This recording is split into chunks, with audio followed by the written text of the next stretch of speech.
To the folks who have connected, thank you very much for making the time. We're very excited that you could join us today. My name is Michael Johnny. I manage York University's Knowledge Mobilization Unit. It's a service unit that helps connect our researchers with community and government. We are delighted to have Professor Gord Flett joining us today. And I've had a chance to introduce Gord before. He's spoken at other events that I've had the pleasure of attending. I am a card-carrying member of the Gord Flett fan club.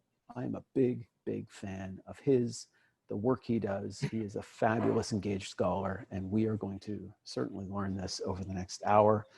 This session is being recorded. It will be made available on the Knowledge Mobilization website. So you will have access to the recording and to the slides. I will ask that you please hold any questions until the end. So I'm going to make that a little easier and mute everybody over the next little while Gord is speaking.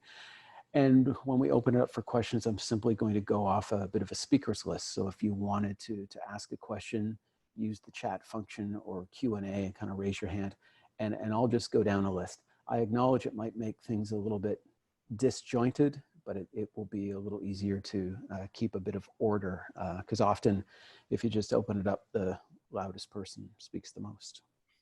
We're going to end right at 1 o'clock, respecting everybody's time. And with that, I will pass things over to Gord. Thanks for joining us today, Gord. I really appreciate it. Oh, thanks very much, Michael. And thanks for inviting me. And thanks to the CAN unit and Krista, if she's there somewhere as well. And as usual, making things happen. And I always look forward to the chance to talk about perfectionism, and we'll see what we can do in the hour. Especially looking forward to questions, because that's the way we get thinking about new things and the insights that people share with us. Just got to say a little bit about perfectionism, then I'll go and share my PowerPoint and we'll go from there. One of the things that people say is it seems to be related to everything, perfectionism, and often in a bad way. And part of that is because it involves standards, and standards cut across so much of people's lives that go across their achievement domains, the appearance domain, interpersonal in terms of relationship standards, and many different areas of life. You could talk about work, you can talk about school, you can talk about family life. So it's very kind of a very pervasive thing. And you know, so when we talk about evidence like we will today about perfectionism being a factor that seems to be on the upswing, and it also seems to be a factor that needs to be focused during the pandemic, it just underscores how relevant this is, because I could be talking about something for an hour that doesn't really tie into people's lives all that much. So without any further ado, I'll see if I can get my PowerPoint shared, and off we go.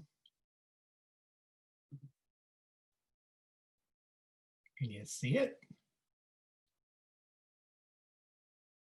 I hope so.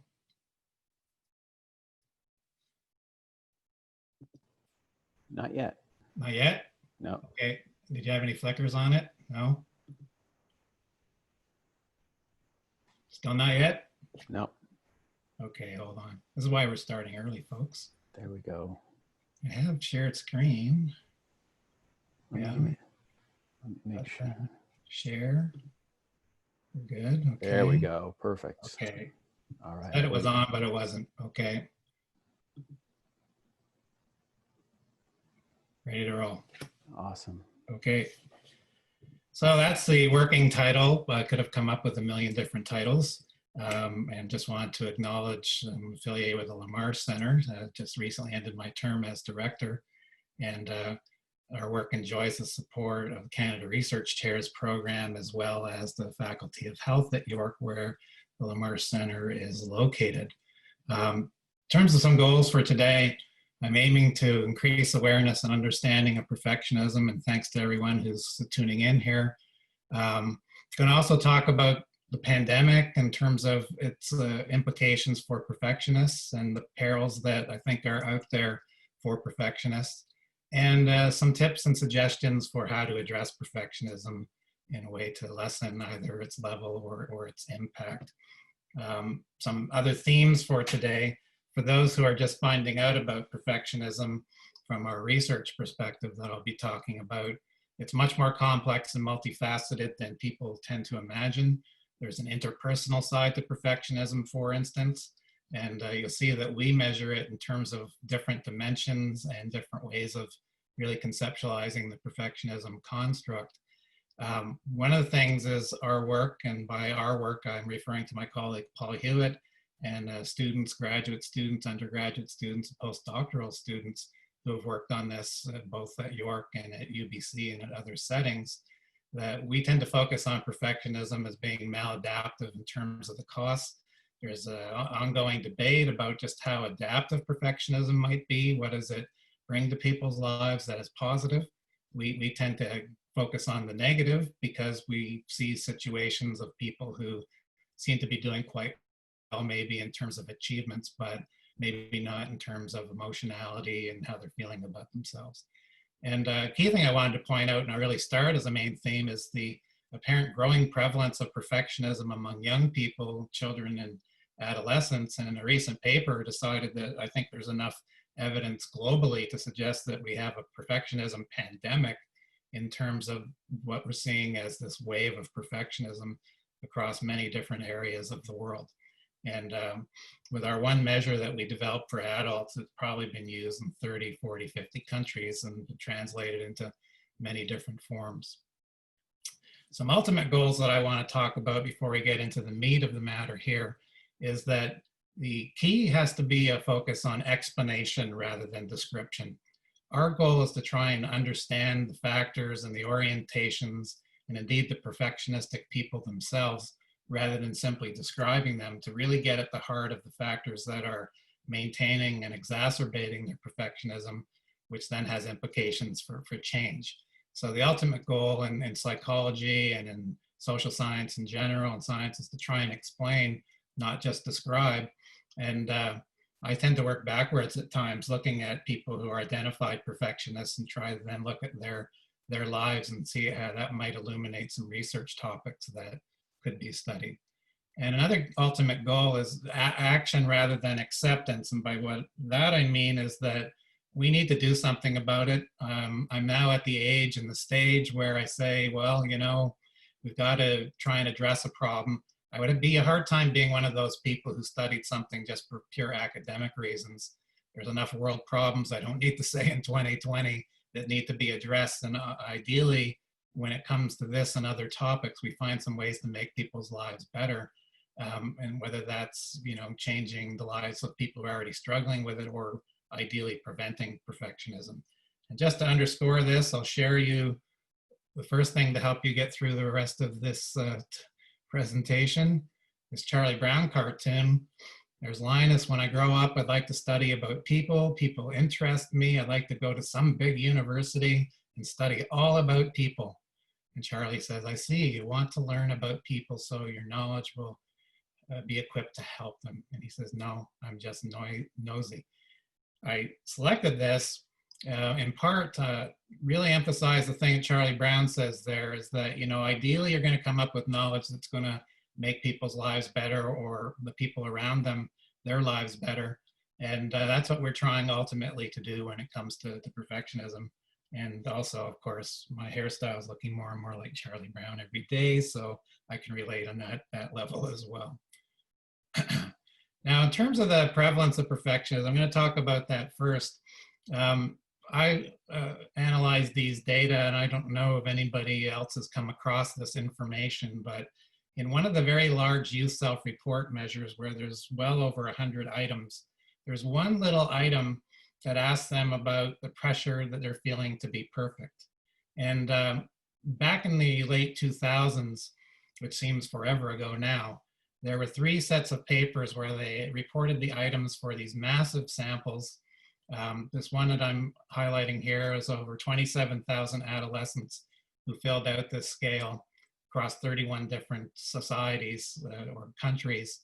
And another version of this was with parents, 55,000 plus parents, and there's another version with teachers as well.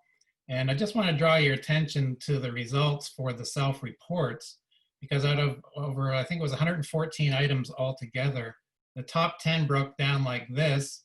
We don't need to go down the list, but I draw your attention to number 9, the number 9 reported problem out of 114 for adolescents was, I feel like I have to be perfect. And indeed, when you looked at the parents' reports on the same item for their children and teachers reporting on their students, that item, I feel I have to be perfect, or they feel they have to be perfect in the case of the informant reports, was in the top 10 each time. So, and because these results were gathered worldwide, this gives you a sense that perfectionism is quite pervasive and appears as a problem, as a source of pressure across many different countries. We're talking estimates of the number of adolescents each time, you know, a massive amount.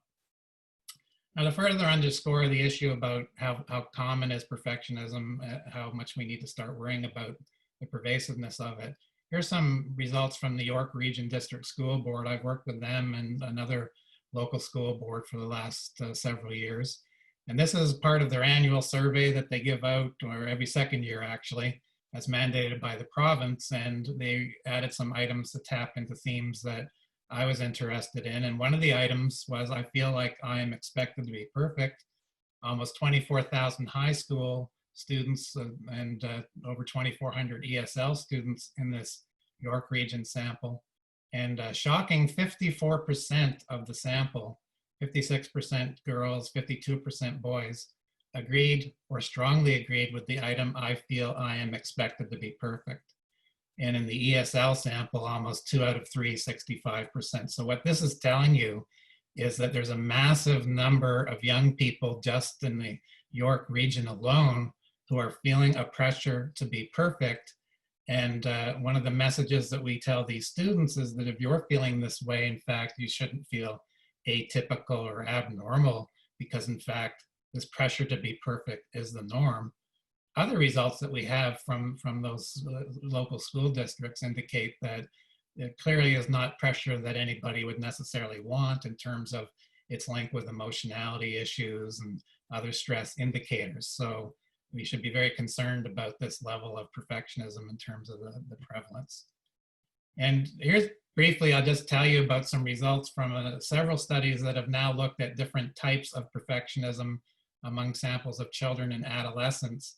And I won't go into the stats and how they do these or the measures. I just want to draw your attention to the column on the far side there, where that is the percentage that of the participants in the sample who had some form of what we would call maladaptive perfectionism.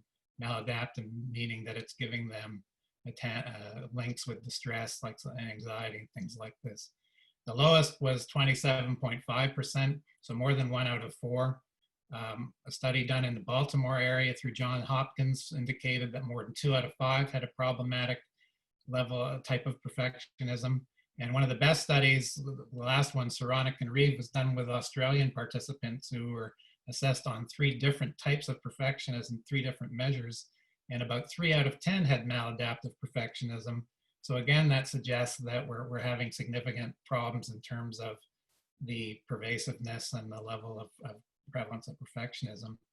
And then this is a very important study that was published recently by our colleagues in Britain, Curran and Hill, and they did a meta-analysis that looked at levels of perfectionism across university students who had filled out our measure called the multidimensional perfectionism scale. All told, data across the time periods from 164 samples, over 41,000 participants. And what this showed is that levels of perfectionism on the 3 different dimensions that were assessed were on the increase. And this study was something that got very much uptake in the popular media because the message of this study is that perfectionism across time, at least in university students, does seem to be on the rise in a manner that is in keeping with the data I just described. So if perfectionism is a problem, it seems to be a problem that's growing over time, and that suggests that there's more and more pressure being placed on younger people who are feeling this demand to be perfect. And the 3 different dimensions of perfectionism I referred to, I'll show you in a bit when we talk about how we measure perfectionism. Last but not least, I'll just bring your attention to this study that was done on Czechoslovakian adolescents, where they looked at 3 different cohorts of participants, 2000, 2005, and 2010. And to make a long story short, essentially what they found is that when they got to the 2010 sample, the cohort, they found that there was this unhealthy form of perfectionism that was starting to emerge that wasn't detected in the 2005 or the 2000 sample, which they felt was related in part to some of the societal changes that had taken part in Czechoslovakia. But again, this is another indicator that things are changing and actually becoming worse if you accept that perfectionism is a problem. And that was really a study that in a very different way paralleled the one that was in Psychological Bolt in 2019. So given what I'm going to be talking about, it fits well with this statement from the well-known psychologist Carol Dweck, who will also be talking about in terms of the concept of the growth mindset. In a very interesting talk, she starts by saying that she indeed herself is a perfectionist, and then says, because with a kind of wry smile, that, well, it's because in fact as a child she was perfect. But she then went on to say by the end of the talk that maybe we should get rid of the word perfect. It has tormented so many talented people and doomed them to oblivion. And in part, she was talking about there how people who are trying to be perfect, some of them not only want to be perfect and are putting pressure on themselves and others to be perfect, but they want to be effortlessly perfect, where they are perfect without anybody seeing them sweat. And she's located at Stanford University, where they have what's known as the Stanford duck syndrome, which is the idea that the duck on the surface is calm and composed and is having a fine time, but is madly paddling beneath the surface so that nobody sees the effort that's being put into that image of that effortlessness. And indeed, there's many indications that the perfectionism that some young people have and older people is wrapped around this concept of needing to be effortlessly perfect. And it just adds up to too much pressure and the need to be too vigilant 24/7. Now, I'm going to talk a little bit about the pandemic perils as advertised. And here I would refer you to a paper that we published recently about the pandemic and perfectionists, entitled "The Perfectionism Pandemic Meets COVID-19, Understanding the Stress, Distress, and Problems in Living for Perfectionists During the Global Health Crisis." And essentially what we did in this paper is go through why we need to be worried about perfectionism, and then why this should be an even more salient factor and significant concern for the perfectionists as they are experiencing this great situation that's unknown and is still evolving, and is causing people, essentially the way I look at the pandemic is that people's lives have been totally disrupted in a way that nobody ever could foresee, and then who is able to adapt to that and who is not so able to adapt to that. And our argument was that perfectionists are going to have a more difficult time among the large group of people who are having a difficult time. Now, what are some of the reasons for this? Well, first of all, we know from general research that perfectionists do not function well in uncontrollable and uncertain situations. And uncontrollable, uncertain situations are very stressful. I don't need to tell anybody that right now with respect to what we're all going through. But perfectionists have a great need for certainty and a great need for control. And both of those are being violated right now by the pandemic. And the sense of not really having the daily routines that allow you to keep striving and going about your pursuit of goals. One thing that's been mentioned about the pandemic is that with the need for physical and social isolation, that creates the possibility that people will feel increasingly lonely.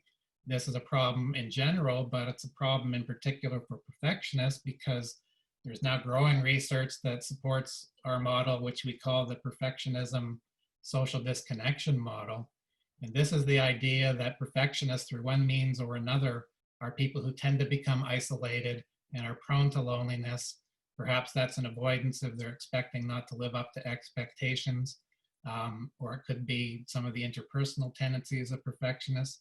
But we know from solid evidence, different levels in terms of ages, young people, university students, adults, that perfectionism is associated with loneliness and social isolation.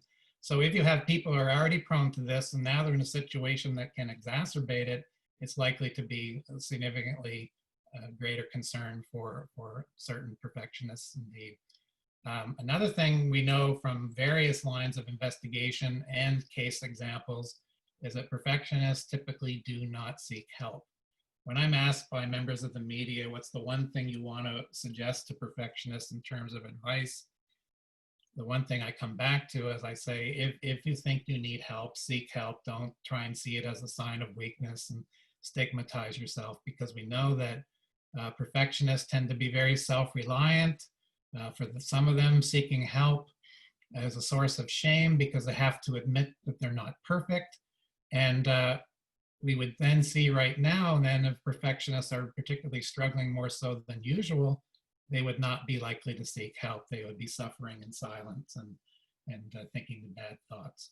And then another factor is the orientation towards work. I know of one clinical psychologist who told me she has two very perfectionistic clients who were able to work throughout the COVID-19 crisis and are averaging 18 hours of work a day because they have nothing else to do, but it's what they like to do. And perfectionism is associated with not just a passion for work, but an obsession for work. On the other hand, if people are now in a situation where they can't go to work or their usual striving is not possible or not going to be rewarded, perfectionists who are told that they can't work are going to be prone to demoralization, to sort of not really knowing what to do with themselves. And if it's a case as in this situation, if they happen to have lost their chance to work, they've been laid off, as opposed to saying, well, this is a result of the pandemic, a perfectionist will say, well, you know, maybe I should have seen this coming. It must be something about me as why I was picked to be laid off rather than somebody else. And they'll try and find a way to blame themselves for it. So there's multiple work-related concerns for perfectionistic people. Another concern is the cognitive styles of perfectionists. They tend to be very ruminative people, overthink things to a great degree. That's part of their planning, but also their self-assessment. So now with the COVID-19 pandemic and perhaps being isolated, that's way too much time to think. And unfortunately, it's not going to be positive thoughts often that perfectionists are thinking. They'll be thinking about ways they're not perfect or mistakes they made in the past and so on, in a way that can just add to their sense of disquiet about themselves and their emotionality. And related to that is the notion of perfectionists, as I said, are very self-critical and self-blaming. And even when there's this context where there's no reason to feel a sense of personal responsibility, they'll still find a way to feel responsible. So in the case of the pandemic, they could be saying, well, I guess I should have seen it coming, which is what I say to myself when I was talking to our financial advisor. I guess we all should have seen it coming. Also, another concern is that we really now have to learn to live day to day, hour to hour, do the right thing at the right time, and just experience life. Perfectionists are not good at living in the moment. They're either very focused on the future in terms of what they hope to have happen that's good or what they fear to have happen, but also misgivings about the past in terms of lost opportunities or choices they made or mistakes. And you know, you really got to learn to live and take things day to day, because if you're having a stressful day-to-day experience and then you're reflecting on the past or anticipating the future, you're just adding to the current stress. You just need to focus on living and being in the moment. As a self-actualization theorist like Maslow talked about, you know, living in the here and the now rather than the past or the anticipated future. Another concern is perfectionists who have pre-existing mental health or health problems or relationship issues that could be exacerbated as a result of the stress or the different types of exposure that they could be encountering as a result of the pandemic.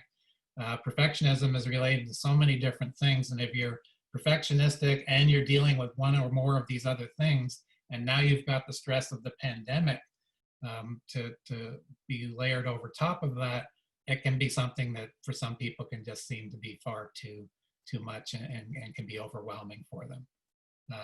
So again, there's benefit to not being perfectionistic in terms of those concerns. And I'll just say a little bit more about this in terms of perfectionistic frontline workers.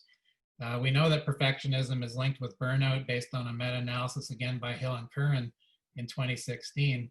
And by their nature, doctors and nurses tend to be very perfectionistic, tend to be people who aren't open about talking about the mistakes they make. And part of this perfectionism burnout combination is a tendency to be very self-sacrificing, trying to live up to the expectation of somebody who can save others rather than engaging in self-care. It's funny, little anecdote. At our cottage, we had a tree fall and it's going to hit our cottage, and the tree removal fell. Turns out he had a whole wealth of family members who were doctors, and I was describing this tendency, and he was rhyming off family members in terms of them not taking care of themselves. Even his father, who developed what ultimately turned out to be terminal cancer, and he was a doctor. So imagine a doctor with terminal cancer getting out of the house and making house calls on other people when he mostly needed to be taking care of himself. But there's this drive and duty and sense of obligation. And during this current time, it's a recipe for extreme exhaustion and extreme demoralization for when things aren't able to be worked out because of the inevitable losses that occur during the pandemic and not being able to save people who are ill. So it's a real recipe. And you could see, we talked about this in our paper, as it could actually lead to, a sense of trauma, because trauma, PTSD, is underscored by a sense of you can't do anything about it, that it's uncontrollable, yet you can't stop thinking about this and the people that you've encountered along the way. Now, when I get to this, of course, I have to mention the sad case of Dr. Lorna Breen, who was a New York physician who, towards the middle of things in New York, sadly took her own life. And this was after she had come down with COVID-19. There's a deep dive into her personal background and characteristics in the New York Times over the past weekend that I would encourage people to read. It's very insightful to get a sense of the things that doctors and nurses and other frontline people are dealing with, and their personality. And, in this case, I didn't find an actual reference to her being perfectionistic, but some of the other dimensions I'll talk about later on certainly would be relevant to any doctor, and it turns out that she was the head of the department where they were experiencing the wave of cases. So this had to play a role, at least certainly indirectly, through the burnout.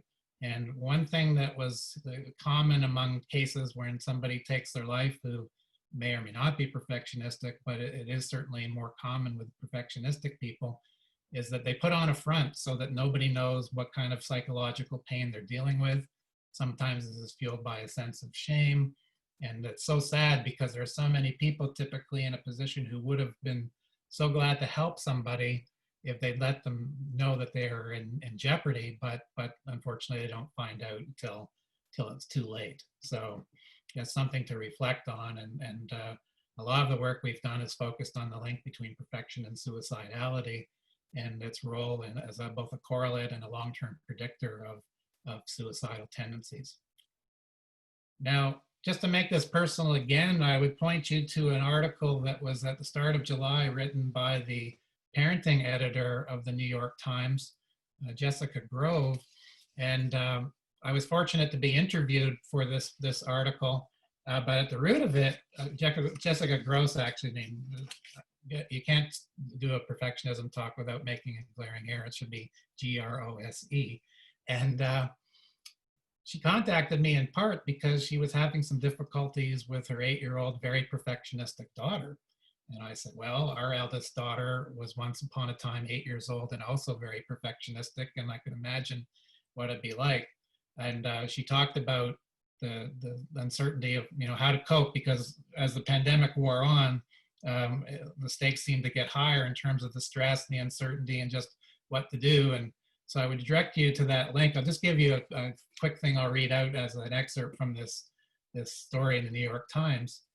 Jessica said, in quarantine, referring to her daughter, since I've become so more intimately involved in my daughter's learning, I see how much pain her trying to be perfect actually causes her. And then she gave examples. She said if she gets 2 answers wrong on a math worksheet, it's all she can talk about, not the 18 that she got right. This is a big problem for perfectionists. It's never what's okay and what's been done well. It's what hasn't been done well.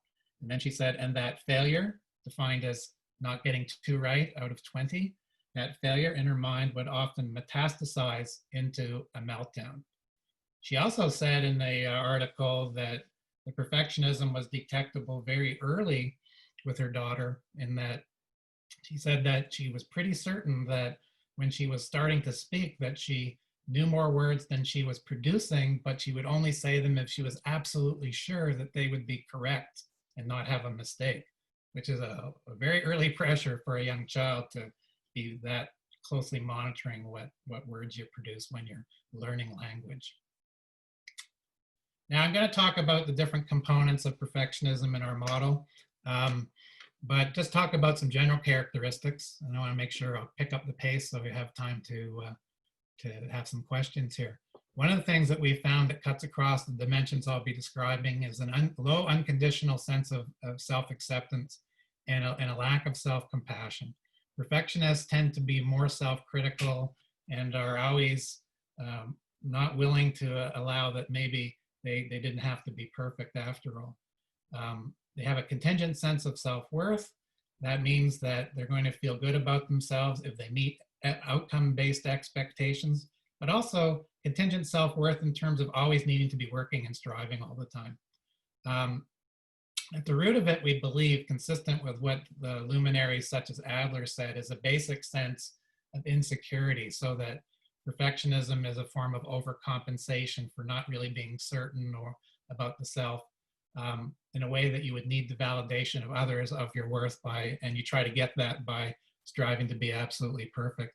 And a lot of this is driven, especially interpersonal-based perfectionism, by not having your interpersonal needs met, your need for love, respect, your need to matter to other people. It's almost as if people are saying, if I'm perfect, then people will love me, respect me, I'll matter as much as I think I should be mattering. And, you know, so it's a contingent thing once again. Because of the focus on being absolutely perfect, there's a tendency not to be satisfied, as reflected by having 18 out of 20, but focusing on what's wrong. And there's a great stress, as you would imagine, and a tendency to generate stress because of the lack of willingness to modify standards or judging other people by these standards and creating interpersonal conflict. So it's no surprise when you consider the impact that stress has that perfectionism can be expressed in a variety of different adjustment difficulties.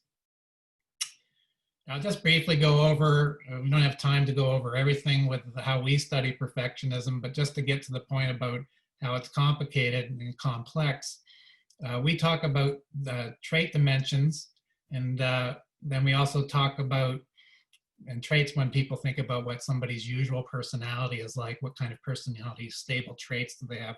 But there's also a cognitive side to perfectionism that we then studied after we were focusing on traits. And then a self-presentational style, which is in that notion of effortless perfection, and the idea that some people not only just want to be perfect, but they more so need to seem perfect. They want to appear perfect to others, which I don't think buys them much in terms of how people react to somebody who's seemingly perfect all the time. It's hard to relate to somebody like that, but there is an outward expression of this in terms of self-presentational perfectionism as well. So the trait dimensions that I'll just briefly go over, because I'm not going to talk about these much in terms of differentiated findings. We began by talking about 3 different dimensions. Self-oriented is what everybody talks about when they are describing somebody who's perfectionistic or themselves. This is the sense of, I must be perfect, the personal need to be perfect. And this is not the same as striving for excellence. These are the people who want to be absolutely perfect, who need the 20 out of 20. And then what differentiated our work was the interpersonal side. We also have other-oriented perfectionism. These are the people who almost narcissistically say others also need to be perfect. I've often thought that somebody who's a self-oriented perfectionist who also says others must be perfect would be very threatened by somebody who was actually perfect, but they still hold other people up to these impossible standards. And then the flip side of this, which is probably the most pernicious, deleterious component, socially prescribed, which is other people expect me to be perfect. They demand that I'm perfect. So it's the sense of being the target of the other oriented. And if you have this dimension, and it's how you feel that you're constantly being judged according to impossible standards that are controlled outside of you by other people or society as a whole. And at extreme levels, this was related to helplessness and hopelessness, because you feel that even when you are doing well or close to perfect, success will mean that the demands get raised even higher, so that there's even more pressures imposed on you to be perfect. Now, cognitive perfectionism, I'll just say we've talked about it in terms of two forms. One is we know that people who are perfectionistic, a subset of those have what we call perfectionistic automatic thoughts, a constant internal dialogue about things like, I must be perfect, I can't make that mistake, I have to do better than others, so that they have this internal pressure that is consistently linked with outcomes of depression and anxiety. And something we've been studying more recently is called mistake rumination, which is what I referred to about people looking back in the past, where you're going over and over in your mind a mistake that you made that you can't stop thinking about, and wondering why you made it in the first place and how you could have been, in terms of a self-critical perfectionist, how you could have been so stupid. One famous case of a man who sadly was perfectionistic and ended up killing his wife was traced back to a situation where he made a mistake in his math textbook and couldn't stop thinking about the mistake that he'd made in this textbook, which most people probably weren't even going to notice, but it was ever present in his mind. And then, as I said, the self-presentational component that comes in three possible forms or flavors, if you want to call it that. More self-promotional one in terms of the need to always seem perfect, and a more narcissistic version of that. But the two defensive orientations, the need to avoid appearing imperfect so that you won't go in places if you think you're going to make mistakes that people will see, and you don't want to talk about your mistakes. In the case of needing to avoid disclosing imperfections as well. So you're not going to talk about your imperfections, which has implications for counseling and therapy, because people are not wanting to talk about what makes them feel ashamed of themselves because of how they've come to interpret their flaws and their defects. Now, just to show you some of these in operation here, we go back to Charlie Brown. And here's Marcy. She says, my parents are driving me crazy, Charles. They want me to be perfect. They want me to get straight A's in school and do everything perfectly. I'm cracking up. Or maybe I should be reading, I'm supposed to be reading Ivanhoe. And Charlie says, I don't know what to say. And she says, keep talking while I'm reading this last chapter. This was a whole series by Charles Schulz. This is why, and one of the reasons why it became so famous was tuning into issues and themes that related to people's lives. It's a little blurry here, but here she says, see how my hands shake, Charles? It's because of all the pressure. My parents think I should get perfect grades and everything every day, and I'm so tired. And Snoopy says, when she wakes up, give her a cookie. Interesting point about that is often when we have parents, we have a child who says, parents expect me to be perfect. You talk to the parents and they say, no, we don't. So it's become more of a social projection if everybody's being truthful there than the actuality. And then finally, here comes Peppermint Patty. Where is she, Chuck? She's in here asleep. She was telling us how much stress she'd been under lately, and then she just fell asleep. And then poor Marcy, she's too hard on herself. So you get the stress and the self-criticism. And then one other panel that I didn't put up here, Charlie Brown's sister comes along and says, well, if she doesn't want the pressures of being perfect, she certainly came to the right place, our house.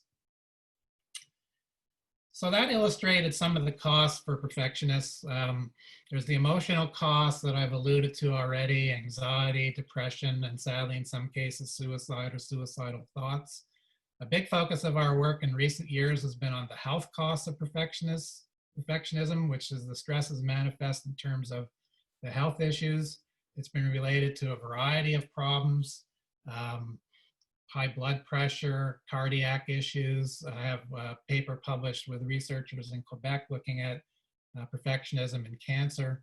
And it remains to be established whether perfectionism actually causes health problems. But what is clear is that when people already have a chronic health issue, if they're perfectionistic, that doesn't help their coping, because now they're still trying to have those pressures in their lives and that extreme orientation while dealing with a very significant health issue as well. Although perfectionism is talked about something that is associated with achievement gains, and there's recent papers that show that the self-oriented type of perfectionism might be associated with higher grades and higher accomplishments. When people have the health issues and the other stressors that come along, or some of the interpersonal sides of perfectionism, it tends to be associated with work problems and productivity problems. And you would think that somebody who's having a difficult time in a workplace and people are having a difficult time with them, that's somebody who might not be at that workplace much longer. And another separate literature on the relationship costs of perfectionism that come up from if you're feeling that others are expecting you to be perfect, or indeed if you actually are being exposed to an other-oriented perfectionist, and that's in a daily existence, if it's a couple, for instance, that will lead and has been shown to be associated with conflict, dissatisfaction, all kinds of difficulties. And the study that I cite there, that was on chronic pain patients and their spouses. And one thing that emerged from that study was that the people who said that they were expected to be perfect and then actually lived with a partner who was an other-oriented perfectionist, who might be saying, why can't you work? Why can't you overcome this chronic pain? Well, there's a great deal of marital problems and family adjustment problems in that sample. So in this case, it wasn't just in their head, they actually had people to contend with. Now, I just say, I'm going to run out of time. I want to get to the tips. I just want to say, just at the top, because some of these I've already mentioned, is that at the root of much of perfectionism is what we call an approach avoidance conflict. Perfectionism is often driven by the fear of failure. So it's like you're striving for perfection because you want to avoid the failure and the shame that you could be otherwise experience. Also, there's great heterogeneity among perfectionists so that you have different combinations of those factors that I described. A lot of our recent work focuses on how perfectionism can also undermine and complicate the treatment process when it's somebody receiving clinical intervention, when they actually do go to seek help.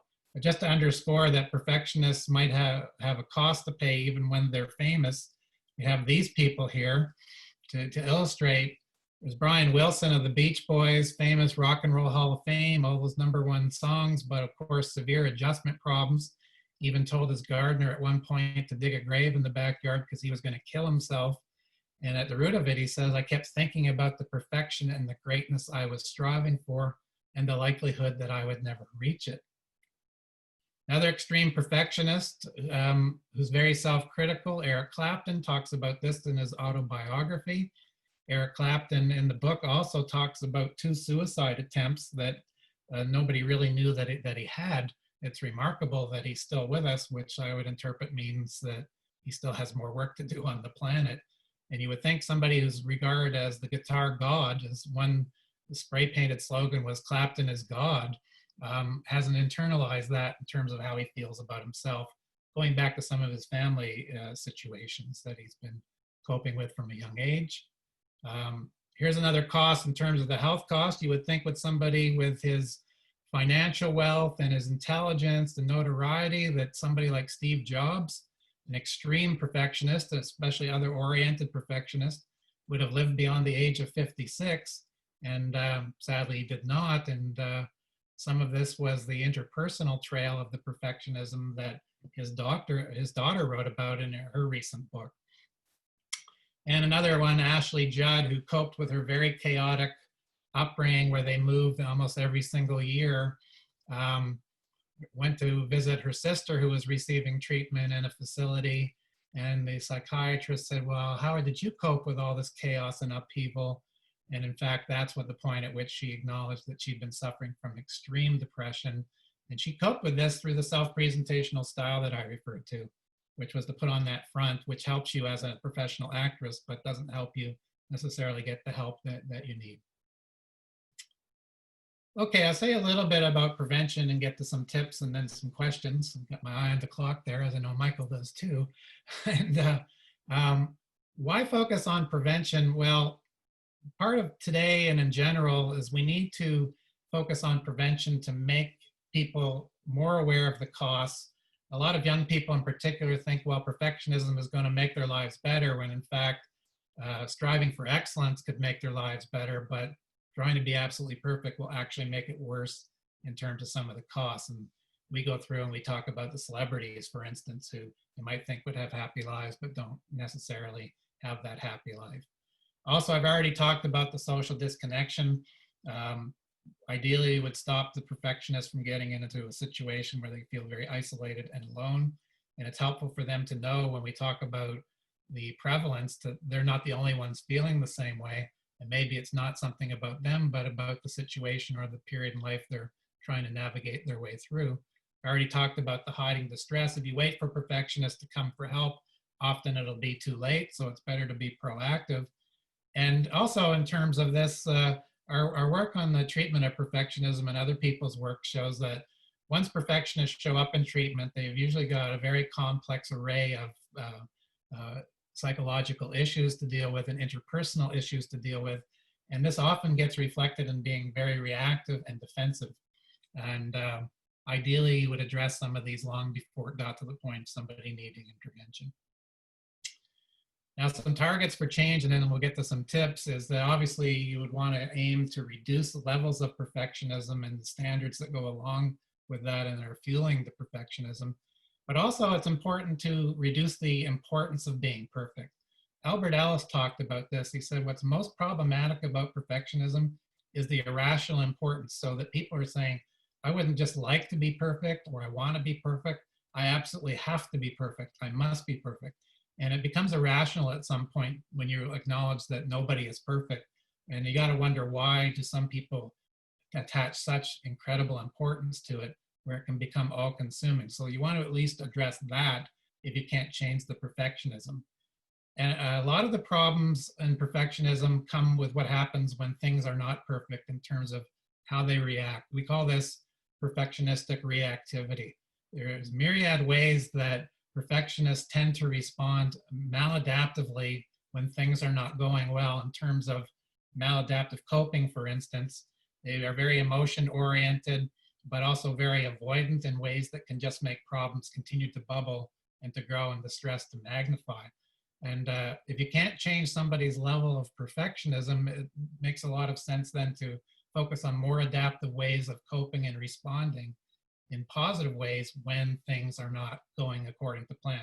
When you fail a test, when you get a job issue, a relationship problem, how do you not have the overblown reaction? And of course, we also at some point want to focus on situations and settings that put just too much pressure, or roles such as doctors and nurses, and try to find ways to alleviate the pressure that's built into these circumstances so that people don't have as much to deal with in the first place. So there's a variety of targets for change, and we need a lot more focus on trying to put these changes into place. Now, some general tips, so I'll leave a bit of time for questions, about maybe 10 minutes if I go fast. As I said, you want to encourage self-acceptance, self-compassion, with the message that everybody is human. I often wonder why perfectionists strive. Everybody says, oh, nobody's perfect, but it's like they want to be the one who is. It's important to focus not so much on the outcome, but on the process, whether it's the learning process, the process of daily life.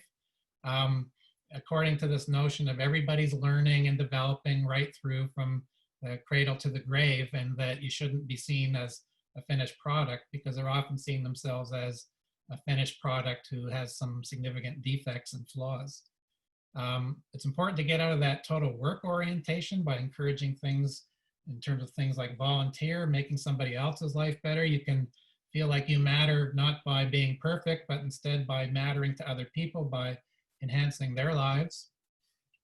Striving for excellence, of course, rather than perfection. There's an excellent paper from the Patrick Godot at the University of Ottawa. It talks about the difference between striving for perfection versus striving for excellence. And when you think about the health consequences of trying to be perfect, that's all you need to know as a reason for saying good enough is good enough. I tell parents, if they want to address the perfectionism amongst their children, kids love to hear about mistakes that parents make. It's important to talk about mistakes and model appropriate reactions to them so that you can address that perfectionism reactivity.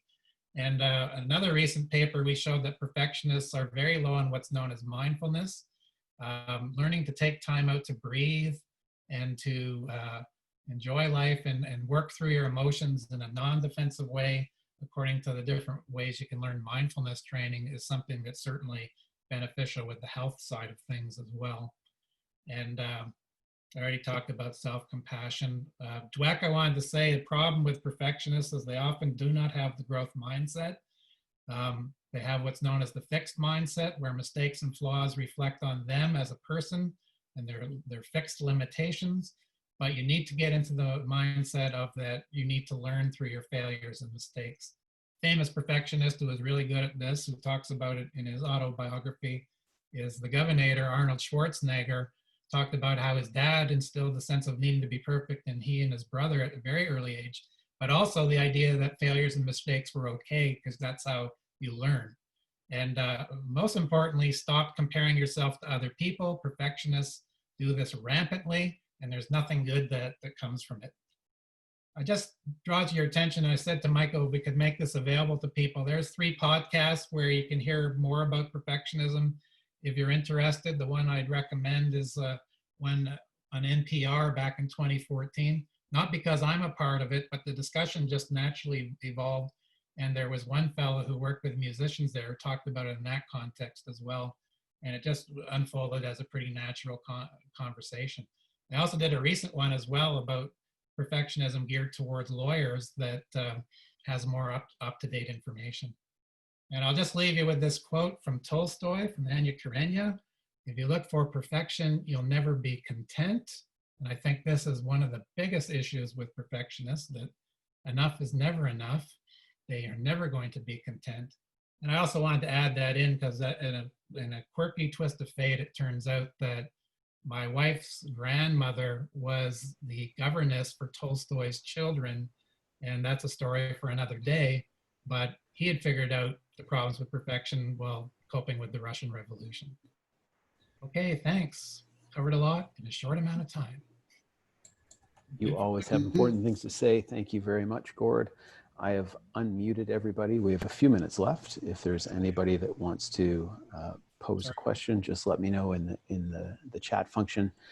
And if you do have a question, if you could just briefly introduce yourself as well, please. Who's first? Anybody? Kathy Foxall has a question. So Kathy, you're welcome to, you're unmuted, so you're welcome to share it if you'd like. Okay, so I don't think I've ever encountered the term perfectionistic maladaptivity. You mentioned that, Gord, you mentioned that it involves being very emotional and also involves avoidant behavior. Among other things, yes. Yeah. Yeah. So Let me talk some more about that. yeah. We talked about perfectionism reactivity, and we talked about it in a chapter for a book on sports and the perfectionism in sports. Okay. And I'm currently working on it some more to make it more fully developed. But essentially, we talked about behaviorally, cognitively, emotionally, perfectionists, extreme perfectionists tend to react in ways that will make a problem worse rather than better. So for instance, a cognitive reaction would be ruminating about a mistake, getting more emotional, but often not expressing it is another form of emotional reactivity. And the idea is that this will never be triggered if somebody's having positive outcomes and experiences. But when things are not going well, this will come to the fore in terms of these negative stuff. So for instance, putting on a front, not seeking help, the procrastination, sometimes the avoidance of issues. We literally in this, and it's not a complete list, but in the initial list, had like 16 or 18 different ways that perfectionists tend to respond to this. And it makes sense to me in terms of those people, if you could think of a person I immediately most reactive I can think of, the two people that come to mind who are other oriented perfectionists, the tennis star John McEnroe, when he would start screaming at the umpire and throwing his racket. He even got thrown out of a charity match about 5-6 years ago, even though he said he'd mellowed. Or the famous chef Gordon Ramsay, and how he would go when things weren't perfect and people were making mistakes on the show, although his wife claims that he's a very nice guy in personal life and not that way. So it's the idea that when bad things are happening, rather than finding adaptive ways to settle things down through problem solving, as for instance, active adaptive problem solving, they'll tend to rely on this style that reflects the all or none of perfectionists, the overexcitability and overreactivity of perfectionists, so that it can just make things even more magnified. And my colleague Paul Hewitt says he occasionally encounters people in treatment who are so perfectionistic that to address the perfectionism itself would take out such a core component of who they are, that it's much better to focus on how they respond and react when things are not perfect. And usually at the root of that reaction and that response is a sense of the self-criticism and the personal limitations, and then extrapolating that into the future in terms of negative expectancies as well. So it provides a vehicle, especially for those people who are not going to be able to withstand a change in their identity as a perfectionist, because it's been ingrained in them. It might be even part of their temperament at a very early age. Well, that's interesting. I mean, I've certainly seen people who do this when they make situations a lot worse by their reactions. Yes, and I say perfectionists are overrepresented among those people in general. Yes, yes. I wonder if there's an element of narcissism in this. Well, I'm glad you mentioned that as well, because when I talked about heterogeneity, for time reasons, I didn't mention that most of the perfectionists are what we call neurotic perfectionists, who feel they're never going to make the grade and never meet the expectation. But there is a subset of narcissistic perfectionists who feel that they're striving for perfection because one day they will be perfect and they will lord that over the lesser mortals in their lives. And for a book that we're currently working on, I just summarized 4 studies on narcissism in perfectionistic kids. And in each study, there was a link with narcissism, even among children and adolescents, depending on which dimension of perfectionism you're looking at.